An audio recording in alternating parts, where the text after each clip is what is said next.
Maghreb 2. France Maghreb 2. France Maghreb 2. Ensemble. Toute génération. Parlez Islam. Parlez Islam. Parlez Islam.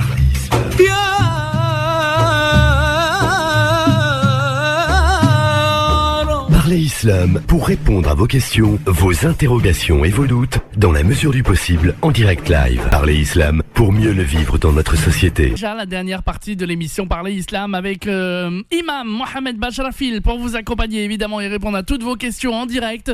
Si vous avez envie de lui parler, vous voulez lui poser vos questions, n'hésitez pas. 0892 23 99 50 étoile et le choix numéro 1 et vous serez directement à l'antenne avec lui pour poser toutes vos questions bien sûr. N'hésitez pas.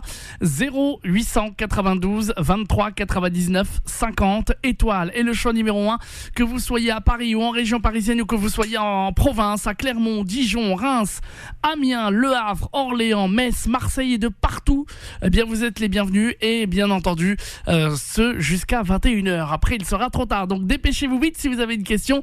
Marhaba bikoum. 0892 23 99 50. Alors Imam Mohamed, on parlait avec un auditeur justement d'une question par rapport à la banque. Alors est-ce que vous voulez un petit peu développer ou vous préférez peut-être... Alors je vais très rapidement clore la question. Inch'Allah, on en parlera dans une émission entière, mais ce jour-là je voudrais qu'il n'y ait pas de questions pour pouvoir en parler, poser ces questions de banque, l'origine de la banque, comment la banque est aujourd'hui présentée, et pour ensuite arriver à expliciter à tout le monde, à présenter à tout le monde les différentes facettes de la question bancaire, comment elle est aujourd'hui.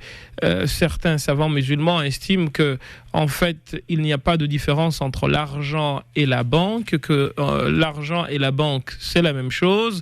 Et pour eux, travailler dans une banque, c'est halal. Je sais que c'est une minorité, mais je vous le dis. Alors, bien entendu, dedans, il y a des choses qu'ils considèrent comme relevant des interdits. Mais, encore une fois, c'est pas ce qui, pour eux, rend interdit le fait de travailler dans une banque ou de travailler dans une assurance. Mais je pense que le temps nous sera donné pour y répondre davantage, Inch'Allah. Et donc, des gens vous disent que c'est haram de travailler dans une banque. C'est un avis qui est aujourd'hui celui de plusieurs savants musulmans. Mais il y en a d'autres qui ne sont pas aussi nombreux que les premiers, qui disent que c'est possible. Donc, prenez l'avis parmi ces deux-là qui vous sied tranquillement. Mais je pense que si vous en êtes venu à poser cette question, c'est que vous avez quand même quelque chose dans votre cœur. Alors peut-être qu'il faudrait que vous commenciez à chercher ailleurs. Mais en tout cas, il y a un avis qui vous permet de rester à travailler dans la banque. On pourrait dire beaucoup de choses sur la notion de riba, etc., et les opérations qui sont utilisées ou employées.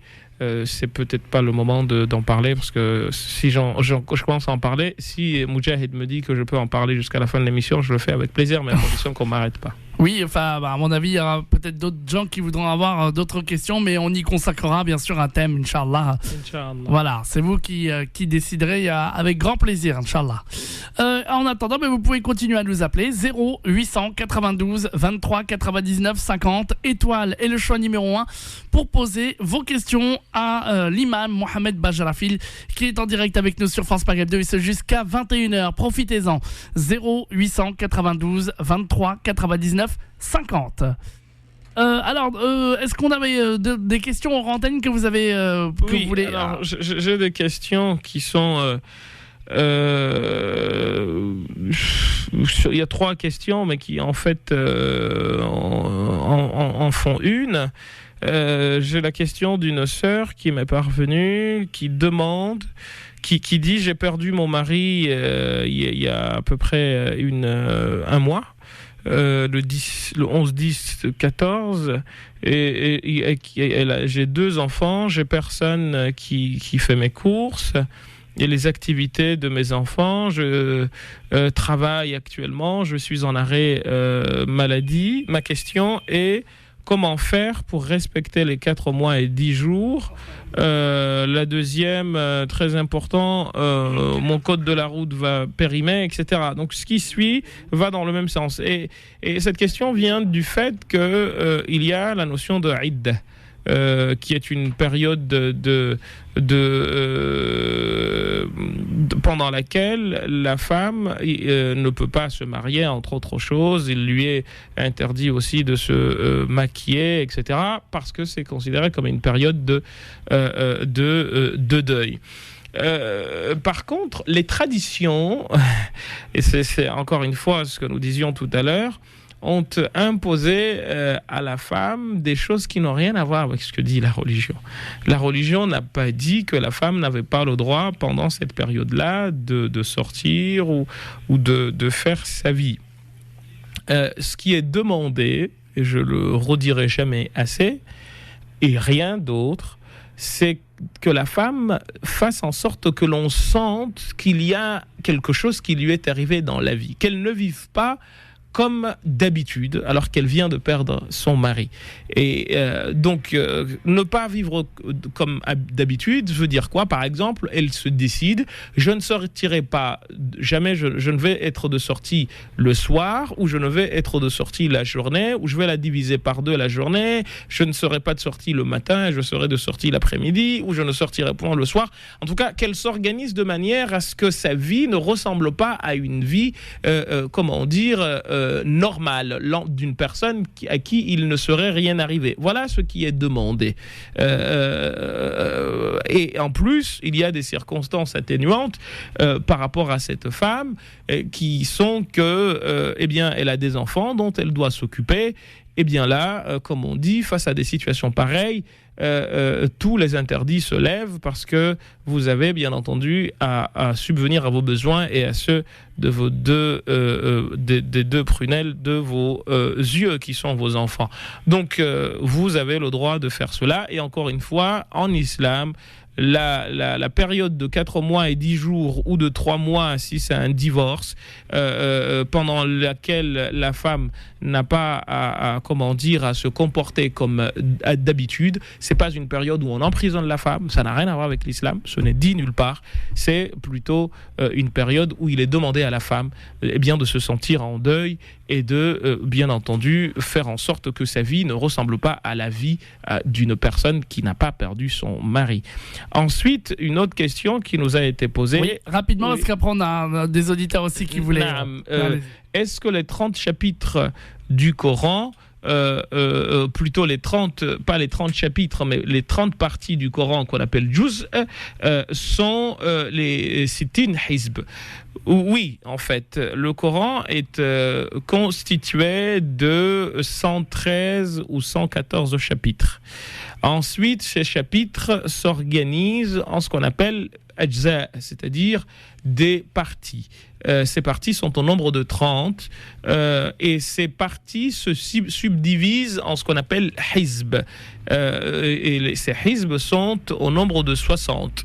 Et les hizb se divisent en ce qu'on appelle des nisf. Et vous allez monter encore, donc vous arriverez à 120. Les moitiés se divisent justement en ce qu'on appelle ruba ou les quarts. Ensuite, vous avez des thumun.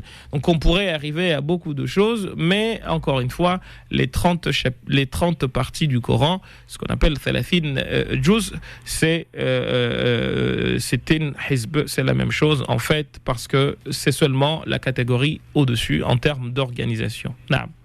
Vos appels en direct au 0892 23 99 50 avec Abdelaziz de Paris qui nous rejoint. Salam alaikum Abdelaziz. Salam wa rahmatullahi wa barakatuh. Salam alaikum Ajma'in ou à la Cheikh qui est en train de nous expliquer des choses qu'on ne sait pas dans notre religion. Bon, c'est pour vous poser des questions, deux questions, c'est tout, c'est possible. Fadal Habibi. السلام عليكم أخي. وعليكم السلام ورحمة الله تعالى وبركاته. يا شيخ حبيت يعني نسقسيك فيما يخص الميراث يعني اسكو سي بوسيبل؟ نعم باللغة الفرنسية أحسن. باللغة الفرنسية أحسن. Bon, c'est que notre mère elle est décédée ça fait 5 ans. Et puis elle a laissé un petit peu de bijoux que normalement, si elle est vivante dans cette vie, elle devait elle devait sortir zakat. Et puis voilà, jusqu'à maintenant, ce petit bijou, il n'a pas été partagé par les héritiers. Je sais pas, est-ce qu'on peut sortir zakat sur ce bijou ou pas? Alors, on va vous répondre dans un instant et on va aussi vous accueillir dans un instant pour poser les autres questions, d'accord? Je vous remercie. Allez, ne bougez pas. On était avec un auditeur. Rappelez-moi votre prénom, monsieur. C'est Abdelaziz. Abdelaziz, voilà. Abdelaziz qui est de retour, cher imam Mohamed.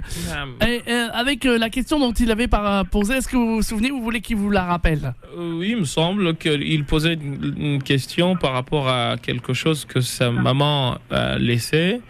Et sur lequel d'ailleurs il dit qu'elle aurait dû faire zakat. Déjà, c'est pas si sûr que cela, parce qu'il y a justement une divergence sur les bijoux qu'une femme a.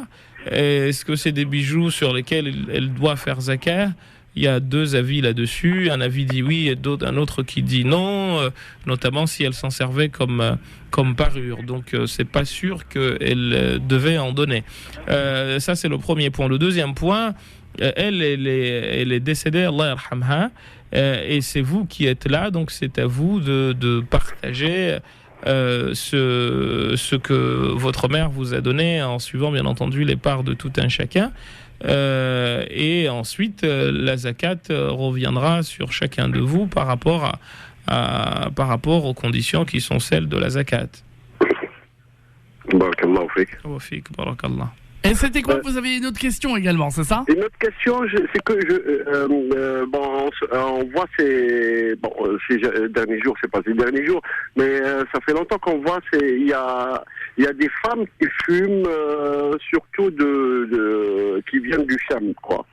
Ça veut dire de la Syrie, le Liban, et la Jordanie. Qui fument quoi? Qui fument des cigarettes, quoi. Oui. Et puis voilà, quand on leur demande pourquoi vous fumez, madame, c'est des musulmanes avec des hijabs comme tout le monde, comme toutes musulmanes, voilà. Et puis ils nous disent, nous, ça fait longtemps qu'on fume, et puis il n'y a pas de tabou sur ça. Même devant leur père, leur mère, leur mari. Qu'est-ce qu'ils pensent?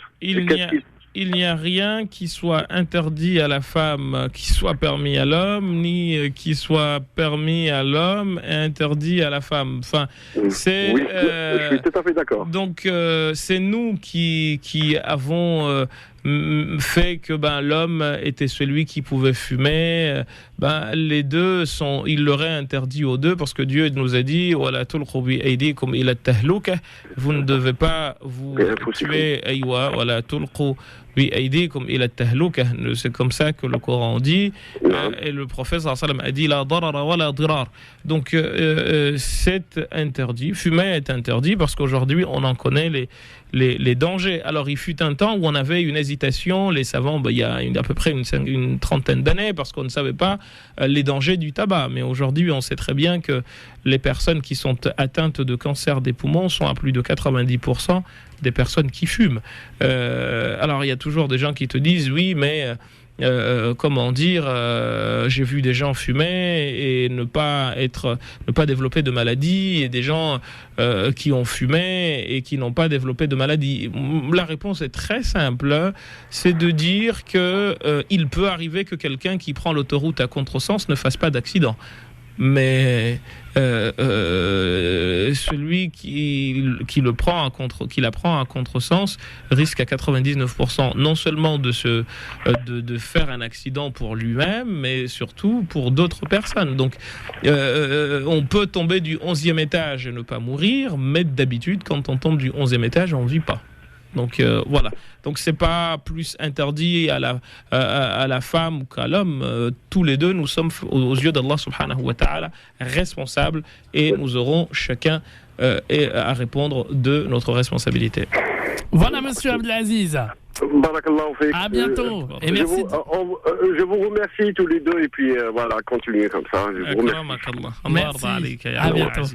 Au revoir. 0892 23 99 50 étoiles et le choix numéro 1. Vous, bien sûr, posez vos questions à l'imam Mohamed Bajarafil en direct sur France Maghreb 2 et on va prendre un nouvel appel ici sur France Maghreb 2. Salam alaikum, bienvenue.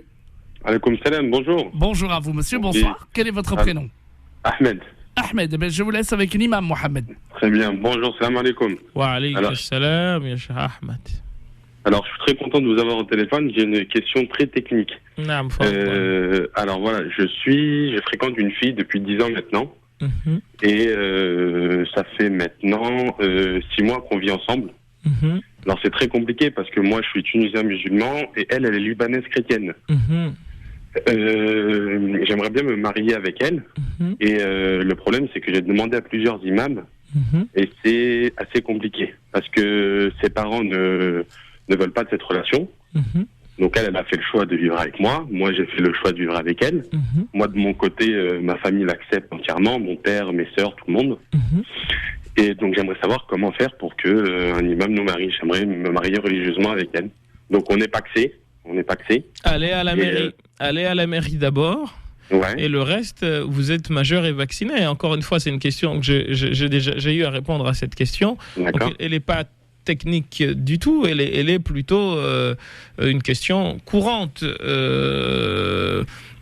L'islam n'interdit pas à des personnes qui sont enamourées l'un de l'autre de se marier. Le prophète sallallahu alayhi wa sallam a dit il ne voit pas d'autre solution pour deux personnes qui s'aiment que le mariage.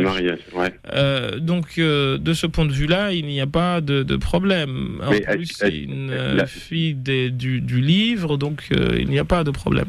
Donc ça veut dire si on se marie à la mairie, notre mariage est reconnu comme étant halal. Non, et après vous allez voir un imam qui... Parce que le problème, c'est qu'elle n'a pas de représentant, elle n'a ni frère, ni père. Et cette histoire de représentation c'est une histoire qui a fait l'objet de débats dans la jurisprudence musulmane, et j'ai eu à le dire tout à l'heure que pour l'école hanafite, le représentant, le tuteur de la femme... peut être le chef, le maire ou le président de la République ou je ne sais quoi quand on est dans une cité quelconque. Et ça va même plus loin. Le prophète sallallahu alayhi wa sallam nous a dit dans un hadith il y a une femme qui était venue voir le prophète sallallahu alayhi wa sallam pour se plaindre du fait que son père l'avait mariée avec quelqu'un avec lequel elle ne souhaitait pas être. Et le prophète sallallahu alayhi wa sallam a cassé le mariage. Il a dit au père d'aller dire au monsieur qu'il n'y a pas eu de mariage et que c'est comme ça que ça se passe et pas autrement. Et Aïcha a dit au prophète sallallahu alayhi wa sallam, pourquoi tu as fait cela? Le prophète a dit, j'ai voulu que définitivement les hommes apprennent qu'ils n'ont aucune autorité sur les femmes. D'accord, mais est-ce que le Pax, lui, n'est pas reconnu comme un mariage? Non. D'accord, donc vous passez par allez à la mairie et ensuite vous verrez l'imam, Inch'Allah, il vous mariera. Ok, merci beaucoup. C'est moi. Bon courage, mais par contre, ne restez pas longtemps dans l'interdit. Allez vous marier. Très rapidement. Voilà. Très rapidement, Inch'Allah. Il y a une période de carence que les malikites ont installée pour savoir si la femme n'est pas enceinte, qui est de 3 mois, qui vous dit, étant donné que vous avez vécu dans l'illicite religieusement, eh bien, on vous dit, comme vous n'aviez pas à le faire, vous avez 3 mois pendant lesquels vous ne vous fréquentez pas, et ensuite, vous pouvez vous marier. Voilà. Ok, très bien. Merci beaucoup. Alaykoum salam, Arifa. Alaykoum salam wa rahmatullah. Merci. Vous êtes avec l'imam Mohamed. Oui, d'abord, salam alaikum cheikh, merci beaucoup pour ce que vous faites. J'ai une question concernant les impôts. Alaykoum salam wa rahmatullahi ta'ala wa barakatuh. Tfaddal. En fait, je paye des impôts tous les ans, et surtout, tous les ans, ça augmente. Pour vous donner un ordre, cette année, j'ai payé 4 000 € à peu près d'impôts. Ma question, c'est que je voulais savoir, en fait, si je pouvais faire des dons. Par exemple, il y a des gens qui envoient de l'argent au bled à leurs parents ou à leur famille et les déduire de leur déclaration. C'est-à-dire, ils mettent comme qu'ils le donnent à une association. Il y a d'autres qui donnent à des associations ici en France. Ma question est la suivante. Moi, pour éviter de payer trop cher, ce que je voulais faire, je voulais envoyer de l'argent au bled D'accord? Et en fait, j'ai un compte au bled. J'ai un compte bancaire au bled. Comme si je l'envoie à quelqu'un de ma famille, avec des factures. Et ici, quand je déclare les impôts, je fais comme si je l'ai envoyé à quelqu'un de ma famille, alors que je l'ai envoyé à moi-même, c'est-à-dire à mon compte. Vous voyez ce que je veux dire? C'est comme, pour moi, c'est comme le riche, en fait. Est-ce que ça fait partie de le riche, c'est-à-dire tricher, ou pas? C'est ça de la triche, mon frère. Sachant que nos impôts, ils vont pas dans le... Alors, nos impôts servent à faire beaucoup de choses dont Allah subhanahu wa ta'ala vous récompensera. Les impôts servent à payer des médecins, servent à payer des enseignants, des allocations familiales qui sont versées à des gens.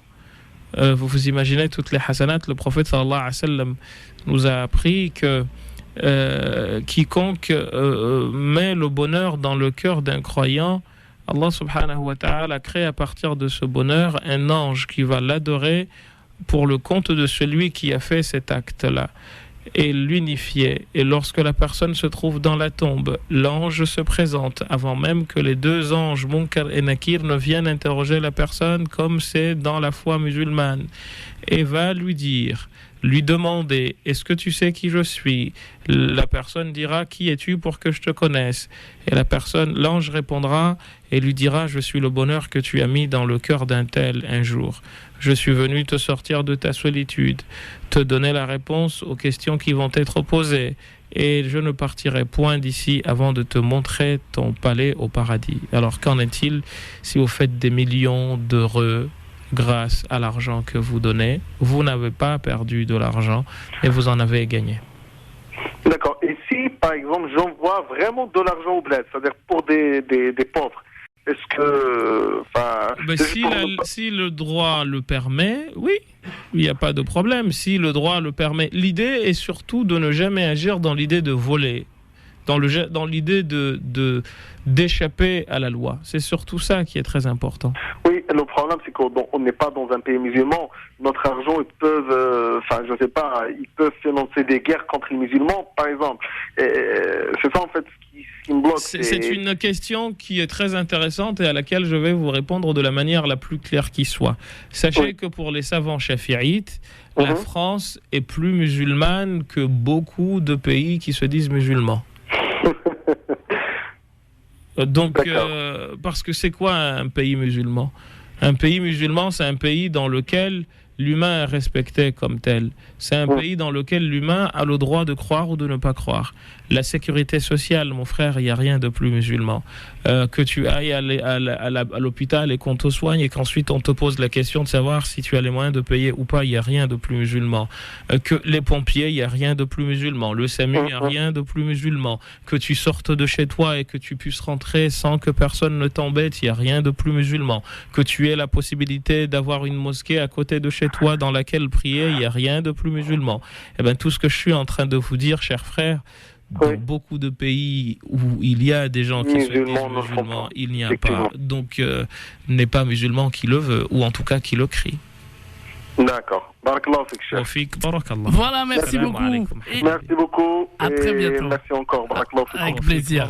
À bientôt. Alaykoum salam. 0892 23 99 50 étoiles et le choix numéro 1 bien sûr pour poser toutes vos questions à l'imam Mohamed Bajrafil jusqu'à 21h. Profitez-en chers auditeurs. 0892 23 99 50. Alors on a un Abdelaziz qui est de retour et qui voulait absolument vous reposer une autre question, imam Mohamed. Abdelaziz, rebonjour, rebonsoir. Rebonsoir, salam alaikum. Wa alayka salam ya Abdelaziz. Je voulais bien vous poser une autre question si c'est possible sur l'héritage. Fadal, naam.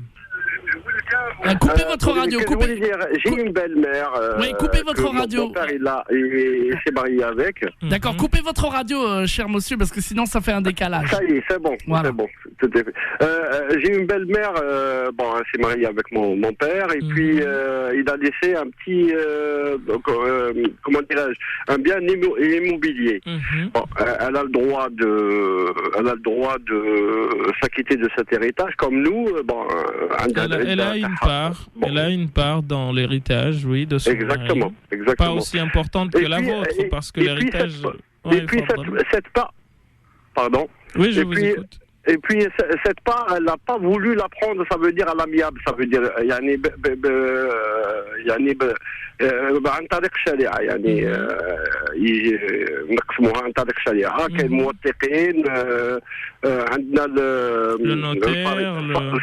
عندنا الفريضة يعني elle veut la prendre bon c'est pas qu'elle veut la prendre c'est que elle nous fait de la misère auprès du tribunal comme quoi à chaque fois elle nous ramène un problème et nous on est 5 frères et une sœur et on peut pas comment dirais-je et jusqu'à maintenant on n'a pas pu partager cet héritage je sais pas comment qu'on va faire, c'est ça le problème. On lui a envoyé des gens, des gens, imams, des gens, ses frères, ses sœurs, ils sont d'accord, mais elle n'est toujours pas d'accord. Je sais pas comment on va faire. C'est ça le problème qui se pose. Mais une chose à vous conseiller, chers frères, soyez comme l'encens. Plus on vous brûle, plus l'odeur qui se dégage de vous est bonne, et laissez le pneu continuer à dégager de la fumée quand vous le brûlez. D'accord. Donc, en fait, c'est pas... juridiquement, je ne sais pas dans quel pays ça se passe, mais il faut, à un moment donné, le juge décide de quelque chose. Et c'est suivre la réglementation du pays et faire aboutir le jugement rapidement. En droit musulman, il y a la possibilité de procéder à des on peut dessaisir une personne qu'on estime irresponsable, ce qu'on appelle le mahjour, mais bon, je ne pense pas que ce soit dans ce cas, ou en tout cas si c'est le cas, si on estime que la personne n'est pas responsable, il peut être procédé au partage et sa part à lui ou à elle, sera gardée par une personne qui est, elle, sainte d'esprit. Justement, Cheikh, elle est sainte d'esprit. Est-ce qu'il y a toujours, comme vous savez, il y a toujours des recours auprès des tribunaux. À un moment donné, il y a justement ce qu'on appelle... Il y a ce qu'on appelle un délai de non-recours. À un moment donné, ça finit par s'arrêter. Donc, je ne sais pas du tout quoi vous dire. Sur le plan juridique, je vous dis, si elle était dans une situation où elle n'était pas responsable, etc., on aurait pu... Il y a des solutions. Mais là, vous me dites qu'elle est saine d'esprit. Il faut que la justice fasse son travail. Il n'y a pas d'autre solution, cher frère. Et Shar'an... Mais Shar'an, je vous parle de Shar'an. C'est-à-dire exactement. Ça fait 5 ans et puis elle a toujours un argument à rajouter. Ça veut dire à un moment donné, ça aurait été réglé très rapidement. À un moment donné, on peut pas partager à la Shar'a Allah wa Rasoulih. Ça aurait été très facile, Shar'an, de régler le problème, c'est qu'elle n'aurait pas pu retarder les choses ad vitam aeternam, toujours remettre au calendrier grec la chose. Mais encore une fois, je pense que c'est en France que la situation se présente. Non, c'est pas en France, mais c'est la même chose presque. Oui, donc suivez la juridiction, mais elle n'aurait pas eu le droit de faire ce qu'elle vous fait. Exactement, et puis voilà, il y a 5 frères et une sœur. Jusqu'à maintenant, vous savez, chers frères, le mal, on finit toujours par le payer. Et il ne faut jamais chercher à répondre au mal par le mal. Allahu Akbar. Ok, barakallahu fik, Cheikh. Fik baraka, akramak Allah. Salam alaikum. Alaykoum salam, à bientôt. Beaucoup de gens comme ça se posent beaucoup de questions par rapport à la juridiction, par rapport à tous ces problèmes d'héritage, et là aussi, je pense qu'il y aurait beaucoup à dire. Allez, 0892 23 99 50, étoile est le choix numéro 1. On a beaucoup d'appels ce soir et on va accueillir un auditeur qui va couper sa radio, Inch'Allah. Allô, bonsoir. Oui, allô? Oui, bonsoir madame. Est-ce que vous pouvez couper votre radio, s'il vous plaît? Oui, ok. C'est très gentil. Allô? À vous. Oui, bonsoir à vous. Quel est votre prénom, madame? Oui, c'est Leïla. Leïla, je vous laisse avec Imam Mohamed qui vous écoute. Merci. Allô? Oui, bonsoir. Assalamu alaikum. Wa alaykum assalam wa rahmatullahi ta'ala wa barakatuh. Merci. En fait, j'appelle pour... est-ce qu'on a le droit de poser 2 questions ou seulement une question? Allez-y pour 2 questions, on a le temps. Merci. Alors, j'appelle en fait pour la première question. C'est une question un petit peu beaucoup plus pratique. C'est par rapport à l'achat d'un appartement avec le système des prêts bancaires. Est-ce que c'est riba à ne pas discuter ou est-ce qu'il y a des moyens à remédier à ça pour pouvoir acheter d'une manière halal et continuer à vivre? Écoutez, il y a actuellement les banques islamiques qui... Je parle en France. Oui, bien sûr. Il y a des banques islamiques en France. Il y a la finance islamique qui est en train d'arriver. Je ne sais pas du tout à quel niveau elle est parvenue. Serait, d'après ce qu'on en entend, plutôt conforme à l'esprit de la notion des notions d'échange ou de prêt, parce qu'on parle même pas de prêt, parce qu'il faut justement pas parler de prêt, plutôt d'investissement halal. Je ne sais pas du tout quelles sont les conditions actuellement. Donc pour pas dire de bêtises, je ne m'aventurerai pas davantage. En revanche, le système bancaire traditionnel peut être aussi emprunté si c'est pour votre résidence principale.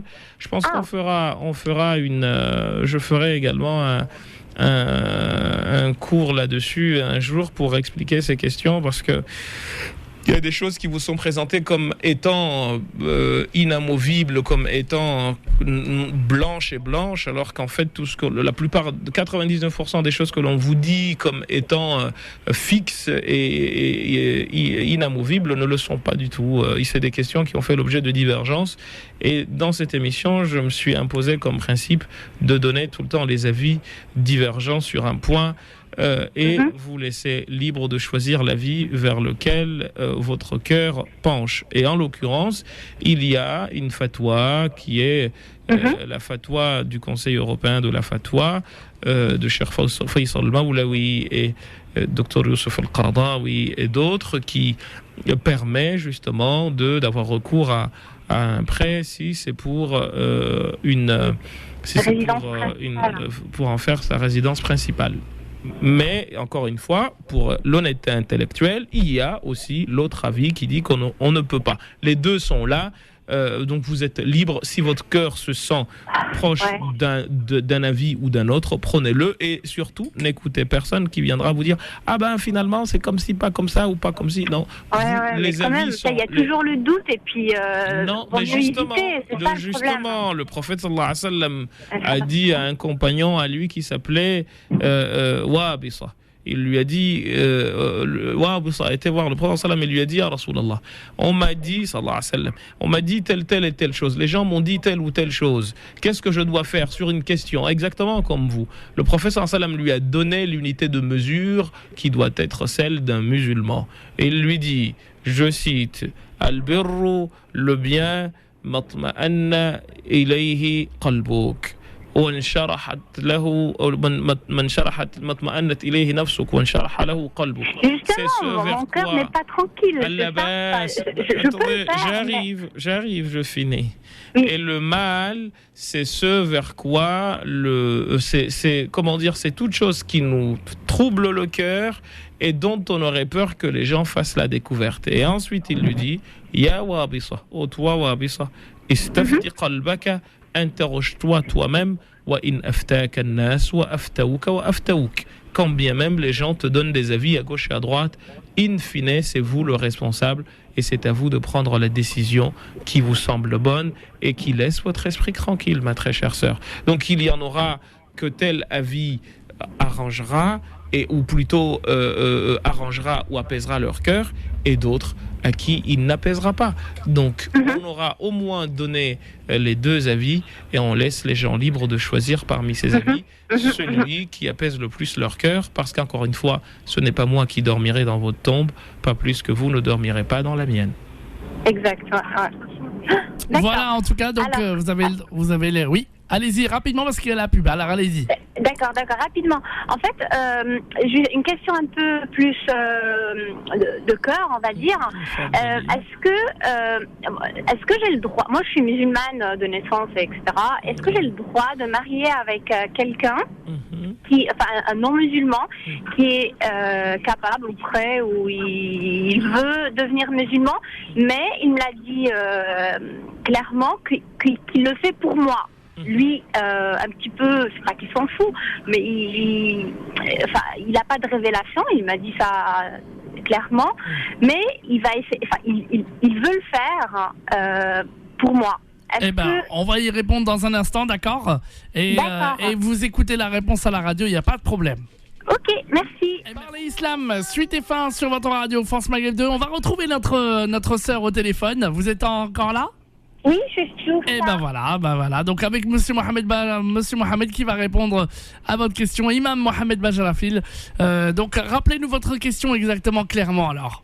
Alors rapidement comme ça, est-ce que j'ai le droit de me marier avec on va dire un reconverti ou un converti? Un reconverti, parce que tout à l'heure vous aviez dit que vous étiez musulman de naissance, mais tout homme est musulman de naissance. Non, moi je suis musulmane de naissance. Mais c'est ce que je vous dis, tout homme est musulman de naissance. Parce que le prophète sallallahu alayhi wa sallam nous a dit Kullu mawloudin yuladu ala al-fitra. Donc tout enfant qui naît dans la fitra, c'est-à-dire l'état de nature. Et l'état de nature de tout homme est musulman. Même si on nous a baptisés, mais tant qu'on n'est pas en mesure de choisir sa religion, eh bien on est musulman, et c'est la raison pour laquelle l'enfant n'est pas responsable. Et le prophète dit il n'est écrit aucun mal sur 3 personnes, et le premier de l'enfant jusqu'à ce qu'il devienne pubère, c'est-à-dire en mesure de distinguer le bien du mal et le vrai du faux. Donc nous sommes tous musulmans à la naissance. Voilà, c'est juste une petite précision technique, mais qui a toute son importance. Donc revenons à la question. Est-ce que j'ai le droit de me marier avec un homme qui est très respectueux, avec beaucoup de valeurs, des fois même mieux que les musulmans, et qui a accepté ou qui veut se reconvertir. Mais par contre, il me l'a dit, il veut le faire seulement pour moi, pas pour l'islam. Et ça me chagrine un peu, et puis ça me donne des doutes, quoi. Je suis pas rassurée. Écoutez, chère sœur, c'est une question délicate, parce que le prophète sallallahu alayhi wa sallam a dit Umirna an nahkuma bil-zawahiri wa yatawalla Allahu as-sarair. Il nous a été demandé de juger par les apparences, et Dieu est seul connaisseur de ce qui est caché.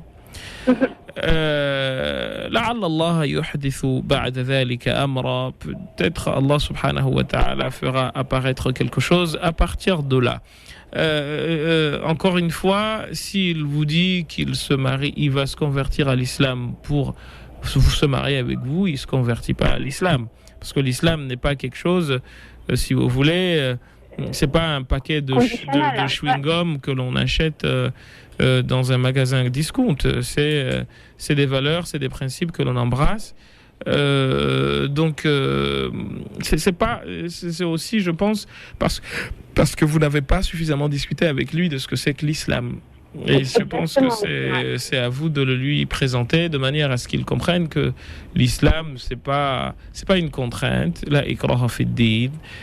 L'islam, c'est dans le cœur d'abord et avant tout, et que c'est pas, encore une fois, un produit qui s'achète, et c'est pas non plus un phénomène de mode, et c'est pas un habit que l'on porte pour draguer quelqu'un.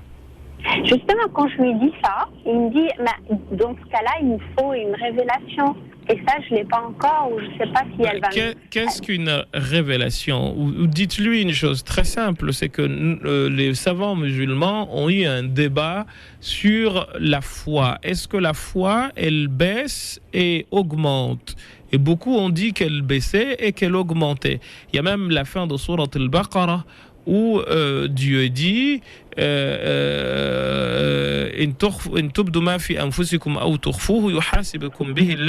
si vous montrez ce qu'il y a dans vos cœurs ou vous le faites apparaître, Dieu vous jugera. Et tous les compagnons du prophète sallam avaient peur lorsqu'ils ont dit à Rasulallah, mais il nous arrive justement de penser à des choses qui ne sont pas forcément très musulmanes. Et là, Dieu a dit, Dieu ne nous jugera pas sur des choses dont on n'a pas le contrôle. Or lui-même, il dit, il peut rentrer entre le cœur et la personne. Donc, il faut lui expliquer les choses de cette manière, très chère sœur, mais je dois m'arrêter parce que c'est déjà l'heure. Oui, il est l'heure. Donc on aura l'occasion d'y revenir, madame. Inch'Allah. Merci beaucoup. À bientôt. Alaykoum salam.